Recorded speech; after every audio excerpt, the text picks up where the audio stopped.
এই বোনের ভিডিওটা আগে দেখেন, পরে কিছু কথা বলি। আমি ঠিক সাদামাটা একটা জীবন চাই, যে ঘরে থাকলে রাসূল সাল্লাল্লাহু আলাইহি ওয়াসাল্লামের প্রতিটা সুন্নাত জীবনের সাথে জড়াইতে পারবো। এই দুনিয়া নিয়ে আমার যত চিন্তা ছিল সব কিছু এই বোনটা যদি নবীর জিন্দেগিকে জেনে নিজের জীবনকে পরিবর্তন করতে পারে। ভাইরা, আপনারা কেন বসে আছেন? চলেন না আমার সাথে। আগামী 23 অক্টোবর রোজ বৃহস্পতিবার 3 দিনের জন্য আল্লাহর রাস্তায় বের হচ্ছি। ওখানেতে নবী জিন্দেগি নিয়েই কথা হবে। চলেন না, আপনার জীবনটাও হয়তো পরিবর্তন হতে পারে। দেখেন, ওখানে কিন্তু আমরা যাচ্ছি অন্যের ফায়দার জন্য না, নিজের ফায়দার জন্য। ওখানে কি আলোচনা করা হয়, আপনার সূরা কেরাত মশক করা হয়, সহিশুদ্ধভাবে আপনি পড়তে পারছেন কিনা। যদি না পারেন তাহলে আপনাকে সূরা কেরাত সহিশুদ্ধভাবে শেখানো হয়।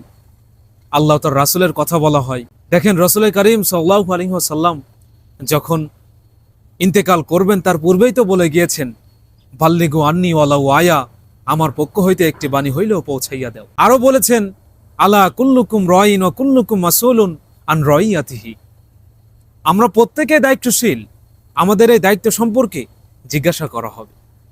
যখন জিজ্ঞাসা করা হবে তখন আপনি কি উত্তরটা দিবেন বলেন?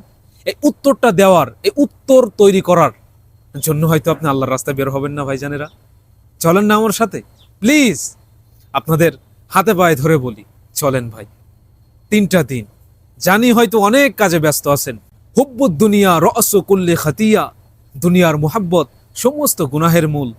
আপনারা এই দুনিয়ার মোহাব্বতের ভিতরে জড়িত হয়ে গিয়েছেন। এই দুনিয়ার মোহ ত্যাগ করতে হবে ভাইজানেরা, তাহলে আপনার ইহকালও সুন্দর হবে, পরকালও সুন্দর হবে ইনশাআল্লাহ। আল্লাহ তাআলা সবাইকে বোঝার তৌফিক দান করুন। নাসরুম মিনাল্লাহি ওয়া ফাতহুন করিব ওয়া বাশশিরিল মুমিনিন।